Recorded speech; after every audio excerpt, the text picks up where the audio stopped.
समस्त लाखा मंडल वासियों को, जौनसार बाबर वासियों को मेरा हार्दिक नतमस्तक प्रणाम और क्षमा प्रार्थना। मैं अतुल शर्मा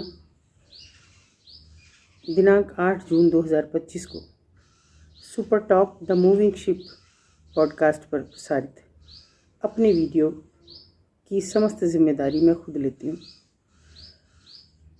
मैं किसी के कहने से, किसी के बातचीत करने से मुझे ऐसा कुछ प्रिटेंड किया गया, ऐसा कुछ मुझे समझाया गया कि, और बहुत बरसों पहले, ये बहुत बरसों पहले की बात है, और चूँकि वो बार बार लौट लौट के बात होती रही तो मैं न जाने किसके कहने में आके और मैंने वो लाखा मंडल जैसी पवित्र धरती को अपमानित करने का, शर्मिंदा करने का कृत्य किया है, जिससे मुझे इतनी शर्म है, इतनी हया है कि जो मुझे 2 दिन से पता लगा है, तो उसके बाद सिर्फ मेरा मन एक ही करता है कि अब जीवन जीने का कोई फ़ायदा नहीं है, कि जहाँ सशरीर पांडव स्वर्ग गए वहाँ के लिए मैंने इतना गंदा और घटिया बोला।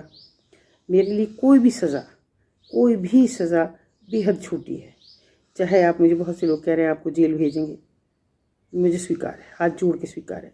बहुत से कह रहे हैं कि आपको जूते मार के, काला मुँह करके आपका, और तब आपका जुलूस निकालेंगे पूरे लाखा मंडल में, मुझे वो भी स्वीकार है। क्योंकि बेटियां सबकी साझी थाती होती हैं, साझी धरोहर होती हैं, और अगर मैंने ऐसा कहा है तो मुझे इससे ज़्यादा और शर्मिंदा करने वाली बात अपने जीवन में मैंने कभी की ही नहीं। जीवन के 31 वर्ष उस नर्क में उन बेटियों के साथ, उनको न्याय दिलाने के लिए, उनको बाहर निकालने के लिए, उनको पढ़ाने के लिए गुजारे वहाँ पे। और आज जब मैंने ये सुना कि तेरी बेटियाँ भी वहीं बैठ के धंधा करती रही होंगी, तू भी अपनी युवावस्था में वहीं धंधा करती रही होगी, तो मैं बेहद शर्मिंदा हुई हूँ। और स्वीकार इसलिए किया कि जाने और अनजाने किसी के उकसाने में, किसी महिला के उकसाने में, और मैंने ये बात कह दी बिना अपनी उम्र का लिहाज किए, बिना ये सोचे। जाके देखा भी, वहाँ ऐसा कुछ लगा भी नहीं, लेकिन अचानक उस पॉडकास्ट में कुछ जिक्र आया तो ये बात सामने आ गई, और जिसके बाद से मैं खुद इतनी शर्मिंदा हूँ कि मैं आपसे बता नहीं सकती। मेरा पल पल ये मन है, आपको कहने की कुछ भी ज़रूरत नहीं है कि मैं मर जाऊं, मेरा मुंह काला हो जाए, मेरी बेटियां वहाँ बैठ जाएं, मैं वहाँ धंधा करूं, कुछ भी आप कहें, अपने आप को आप इस तरह से ना करें। मैं ये सब स्वीकार करती हूँ और बेहद शर्मिंदा हूँ।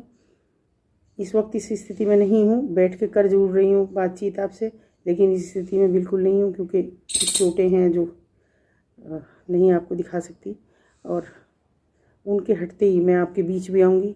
तब आप अपनी चाहें तो आप अपनी इच्छा पूरी करें, मुझे उससे भी कोई गुरेज नहीं है, क्योंकि मैंने अपराध किया है, मैंने पाप किया है, उसकी सज़ा भी मैं भोगूंगी। आपको फिर एक बार सबसे क्षमा मांगते हुए अपनी बात को पूरी करती हूँ।